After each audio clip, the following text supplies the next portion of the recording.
friends, welcome back to Higher Deeper. This is our chapter 2 video for Ruth, which we've titled Ruth the Favored. So summary of Ruth chapter 2, basically what happens in this chapter is that it's the beginning of the barley harvest. So they land back in Bethlehem at the beginning of this barley harvest. Naomi is working and neither is Ruth. So Ruth decides to, essentially as like a homeless woman, or a workless woman. She says to Naomi that she's going to go out to fields where workers are harvesting barley and then pick up what they drop after them. Yeah, there were these, essentially what she's doing. Yeah, there were these laws called gleaner laws. And so the people who owned the fields, whatever wheat or grain dropped on the ground or the stuff that was on the outskirts of their field, they left it for homeless people to come and eat, people who didn't have the means to provide for themselves. And so that was part of the law. Yeah. So that's essentially her plan, is to go out and do that proactively to bring back home for her and Naomi. So she happens upon a field, and she even says in the chapter, I'm going to go out and try to find a field where I'm favored so people don't bother me and I'm not kicked out. And she happens upon Boaz's field, and we'll figure out who Boaz is in a little bit.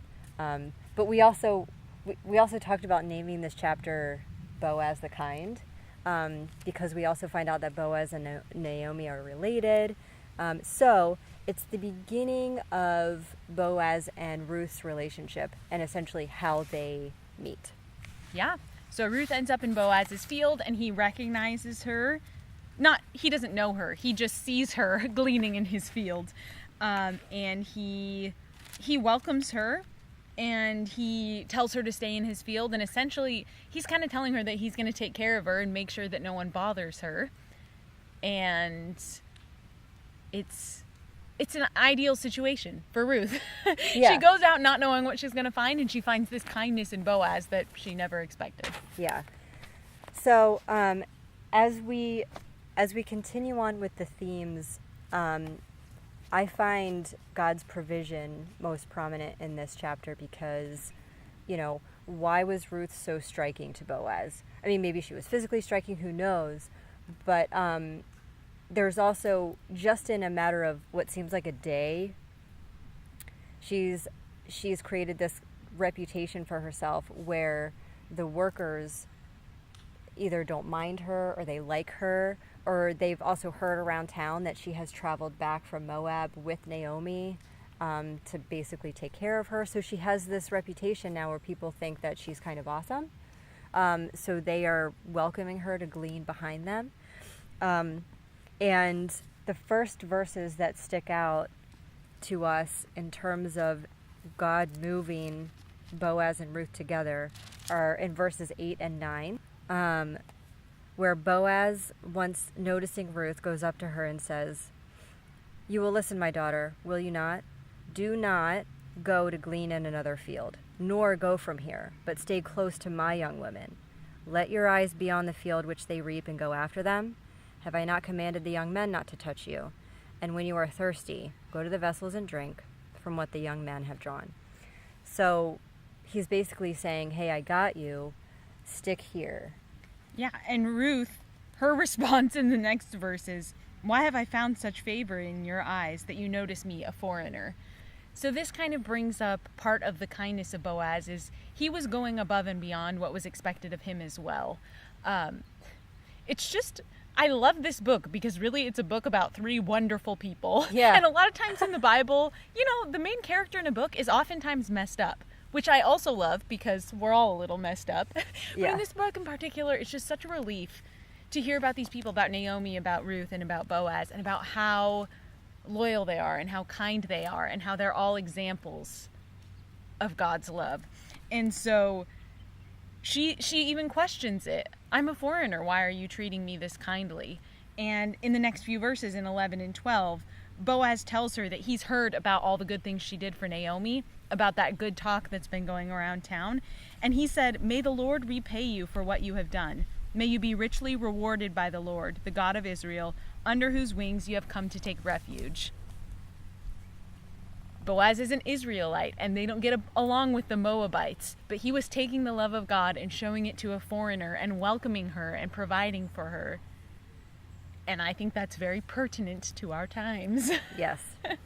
And essentially, I believe verse 12 is meant to be a blessing. Okay, so in verse 20 we learn that He is our kinsman. Yeah.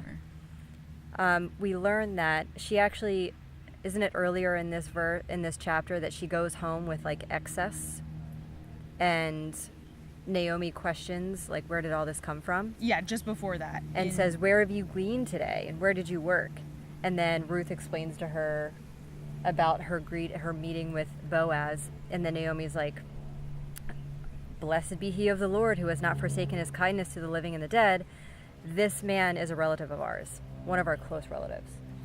Yes, and my translation says he is one of our kinsman redeemers. Yep, kinsman redeemer or guardian redeemer, which is someone who essentially is supposed to take care of the family in time of trouble. Yeah, it's the closest relative to her sons. So the kinsman redeemer, his job would be to marry the wife of his relative if that relative died. The last verse that I want to bring to our attention is verse 22. And I wrote down that it was just a reiteration of God's provision with Ruth happening upon Boaz's field. Because it's never mentioned previously that she had a plan on which field, because it does say in chapter 1 that she was just going to go out and find a field where it seems like she's most favored by the people.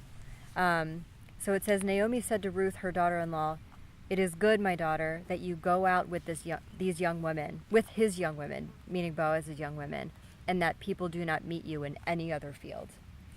So the fact that she happened upon it, and it's like the perfect field for her to be at, again, it's like God setting up these pieces so Ruth and Boaz can ultimately continue the bloodline of David and then Jesus. Right. It seems like a really big coincidence, but it's not a coincidence. A really big, like, 1,000-year coincidence. Yeah. And just really quick, there's one more verse I want to bring up.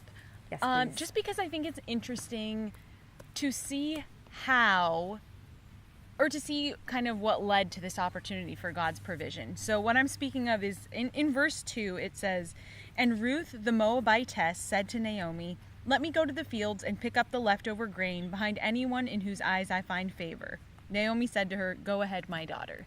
So here's Ruth in this land that she knows nothing about. She's a foreigner. She's not especially favored in that land by law or by tradition. And yet she says, I'm going to go work and I'm going to find a way to provide for us, and I'm just going to go do it.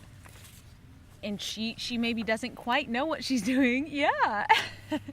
She maybe doesn't quite know what she's doing, and she doesn't have a lot of resources at hand, but she just goes ahead. She doesn't wait to see what God's going to place in her lap. She goes and she works for it, and she goes to discover, and she puts effort into it. And I think that's a helpful reminder, because I do think that's what God calls us to. Francis Chan says in a lot of his books that why don't you just wait for God to tell you no, rather than God to tell you exactly what to do? Like, if you start to do something for God and that's not what he wants you to do, he'll tell you. Yeah. But why not do the best you can in all the ways you can until God tells you no? Because he will.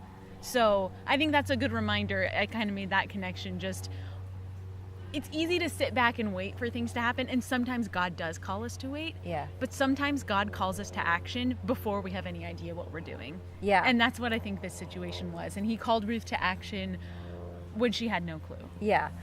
Okay, cool. Okay, so Ruth chapter 2, Ruth the favored, wouldn't you agree? I think that we're ready to move on to chapter 3. Let us know if there's anything that we missed, and hopefully we can add that into future things. Yes. We'll see you in chapter 3.